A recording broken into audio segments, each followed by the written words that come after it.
Hello வணக்கம் மக்களே, நான் உங்கள் புவிலாஷினி. நம்ம என்ன பார்க்க போகிறோன்னா ரேஸ் த சன் அப்படிங்கிற கேம் தான். வாங்க வீடியோக்குள்ளே போகலாம்.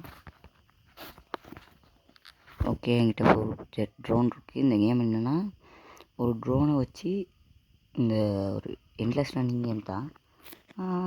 மிச்ச நாள் நான் வீடியோ போடல, காரணம் வந்து என் ஃபோன் உடஞ்சிச்சு. இப்போ தான் செஞ்சேன். ஓகே, வாங்க வீடியோக்குள்ளே போகலாம்.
வீடியோ பிடிச்சிருந்தால் லைக் பண்ணுங்கள், ஷேர் பண்ணுங்கள், சப்ஸ்கிரைப் பண்ணுங்கள்.